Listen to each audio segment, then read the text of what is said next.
ritrovati all'ultima edizione del giorno del TG Flash di New Sicilia. In apertura l'ennesimo salvataggio dei Medici Senza Frontiere a bordo della Geo Berens ripartita in missione lo scorso 1 dicembre che continuano a salvare vite. Intorno alle 12 di stamattina il team di soccorritori ha effettuato un nuovo salvataggio, si tratta del terzo dall'inizio della missione. Sono 90 i migranti tratti in salvo da un gommone sovraffollato. Tra i profughi a cui è stato prestato soccorso si contano 2 donne incinte, oltre 30 minori, il più piccolo ha solo 2 anni.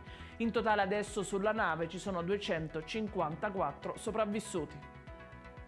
Un ragazzo di 15 anni è stato aggredito ieri mattina davanti alla scuola che frequenta da alcuni coetanei a Caltanissetta. Lo studente del liceo scientifico stava salendo sulla minicar per tornare a casa quando avrebbe trovato ad attenderlo un gruppo di ragazzi che lo avrebbe percosso alla testa prendendolo a pugni e colpendolo con una bottiglia. Il giovane è stato soccorso e trasportato al pronto soccorso dell'ospedale Sant'Elia dove gli è stato diagnosticato un trauma cranico.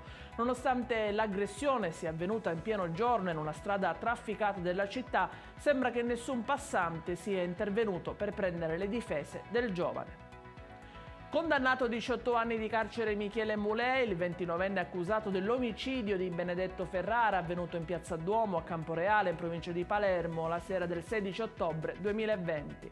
A stabilire la pena è stata la Corte d'Assise di Palermo. Nonostante la Procura avesse chiesto l'ergastolo, i giudici della Corte hanno concesso la riduzione prevista per il rito abbreviato, poiché hanno escluso l'aggravante dei motivi futili e della premeditazione. Alla famiglia della vittima, che si è costituita parte civile, hanno riconosciuto una provvisionale di 300.000 euro.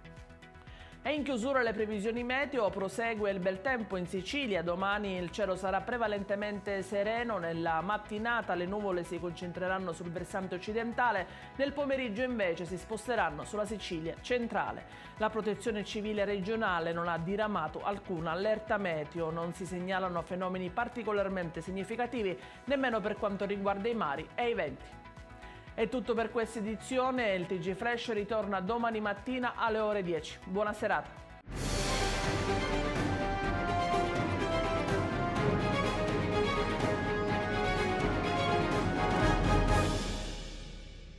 Procar, centro assistenza autorizzato BMW e Mini, adesso anche BMW Motorrad, via George Marshall 7, Mister Bianco, Catania.